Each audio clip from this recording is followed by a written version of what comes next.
Picture this. It's Belfast, just a few days before Christmas in 2004. The city is buzzing, lights are twinkling, and shoppers are rushing around trying to get everything done. It's absolute chaos, in a good way. But inside one of Northern Ireland's biggest banks, a storm is brewing that nobody sees coming. Because the very next morning, on December 20th, the staff at the Northern Bank headquarters arrive for work, they open up the main vault, and they find it's been practically cleaned out. £26.5 million just gone. Now, this wasn't some violent smash-and-grab job. Oh no, this was something else entirely. It was an incredibly bold, perfectly planned crime that actually went down in history as the largest cash robbery in the UK at the time. And the way they pulled it off, well, it was as terrifying as it was brilliant. So, the key to this whole operation wasn't dynamite or getaway cars or hacking. It was a cruel but devastatingly effective psychological tactic. It's a method known in the criminal world as a tiger kidnapping. See, the robbers were smart. They figured, why should we risk breaking into a bank vault when we can get the bank's own employees to open it for us? They targeted 2 key bank officials, took their entire families hostage, and essentially turned these men into puppets, forced to rob their own bank from the inside. It all kicked off on Sunday night, December 19th. Imagine this. In 2 totally separate parts of Belfast, 2 families hear a knock on the door. Standing outside are men dressed as police officers. But the second those doors open, armed robbers storm in. They quickly take control, tying up bank officials Chris Ward and Kevin McMullen and holding their families at gunpoint. The ultimatum they were given was just chillingly simple. Their loved ones were now leverage. They had absolutely no choice but to do exactly as they were told. And for them, a long, terrifying, sleepless night was just getting started. So, when the day of the heist comes, Chris Ward and Kevin McMullen are facing an impossible situation. I mean, can you even imagine having to go to your job, smile at your coworkers, and act completely normal, all while knowing that your family's lives depend on you flawlessly pulling off the biggest bank robbery in the country's history? All day long, these 2 men had to keep up the act, while secretly communicating with the gang on hidden cell phones. The first order of business? Get everyone else out of the building. With the Christmas rush, it was surprisingly easy.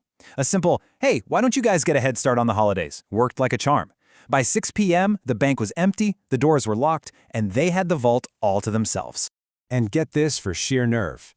Before they went for the main prize, the gang had Chris Ward do a little rehearsal. They told him to pack a sports bag with £1 million in cash, walk right out the front door, hand it off to a gang member in an alley, and then just walk back inside. No alarms went off, nobody suspected a thing. The test was a success. The main heist was a go. Okay, so you've got access to the vault, but how in the world do you move £26.5 million out of a secure bank without anyone noticing? The gang's solution was honestly kind of genius in how simple it was.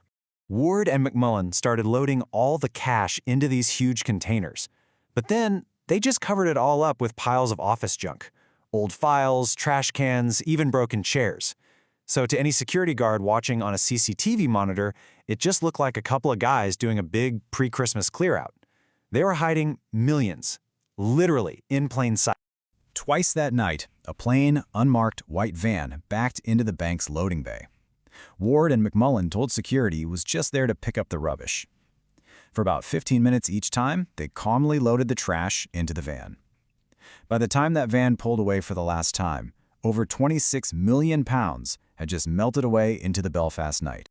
Now, the robbery itself was practically flawless. The getaway, though, well, that's where the whole thing nearly came crashing down.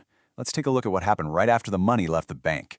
So while they were loading the second van, a couple walking by thought the whole thing looked a bit suspicious. They actually flagged down a traffic cop who called it in. At 8:18 p.m., a police car pulls up to the bank's loading bay, but there's nothing there. The van had left just 5 minutes earlier. A 5-minute window. That was the difference between a perfect crime and getting caught red-handed. And the gang's discipline was just incredible.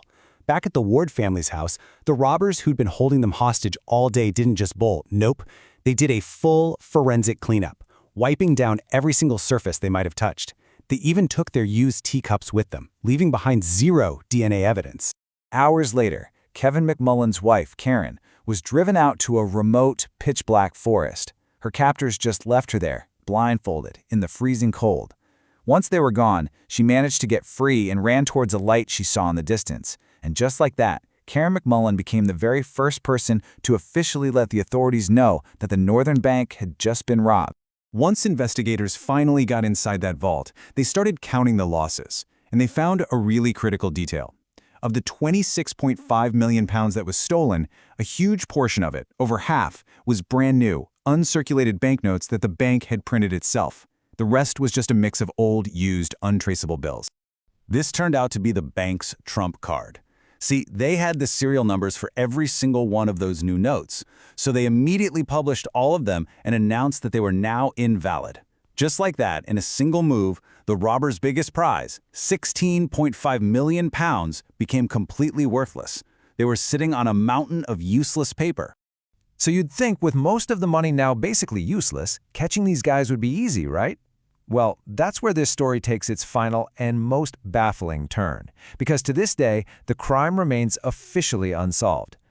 A massive team of 50 detectives was put on the case, but they just kept hitting dead ends.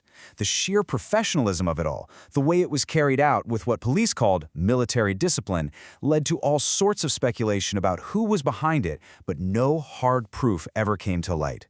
The investigation just got weirder and weirder.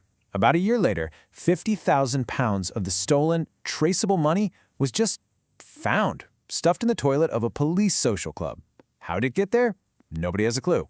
And then Chris Ward, one of the victims, remember, was actually arrested because police found out he'd changed his work schedule to be on duty that night.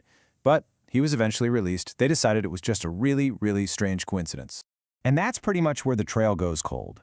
A perfectly planned heist that nets millions, only for most of it to become worthless paper. A massive investigation that turns up nothing but bizarre clues and dead ends. It really leaves you wondering, was this the most perfectly executed crime of our time? Or is it destined to just be a ghost story, a great mystery with no final chapter?